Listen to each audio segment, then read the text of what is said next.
கொஞ்ச நாளைக்கு முன்னாடி இந்த பாய்ங்கெல்லாம் தேவாரம் திருவாசகம்லாம் பேச ஆரம்பித்தாங்க. நம்ம ஆட்கள்லாம் இவனுங்களை கொண்டு போய் இந்த கோயிலில் உட்கார வச்சுட்டு தேவாரம் திருவாசகம் கேட்குறது. ஏதோ நம்ம மதத்தில் தேவாரம் திருவாசகம் சொல்கிறதுக்கு ஆளே இல்லாத மாதிரி.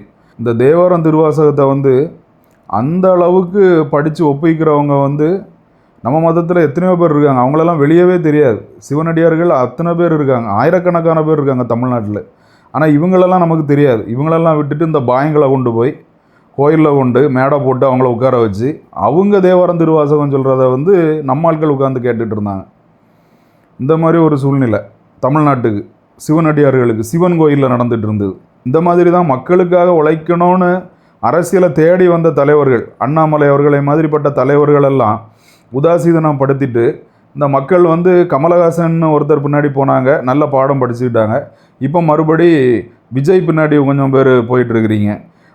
அதாவது உங்களுக்கு கட்டி அணைக்கிறதுக்கு, உங்களுக்கு ஆறுதல் தெரிவிக்கிறதுக்கு, உங்களுக்கு ஒரு பிரச்சனைனா நேரில் களத்தில் நிற்கிறதுக்கு அவ்வளவு தலைவர்கள் இருக்கும்போது அவங்களெல்லாம் உதாசீனப்படுத்திட்டு உங்கள் கூட கை குலுக்கிறதுக்கே தயங்குற நடிகர்கள் பின்னாடி போகணுன்னு நினைக்கிறீங்களே. நமக்காக யார் உழைக்க போகிறா அப்படிங்கிறத கரெக்டாக புரிஞ்சுக்கிட்டு அவங்கள நீங்கள் தேர்ந்தெடுக்கலைன்னா இந்த மாதிரி பாய்களை கொண்டு சிவன் கோயிலில் தேவாரம் திருவாசகம் கேட்ட கதை தான்.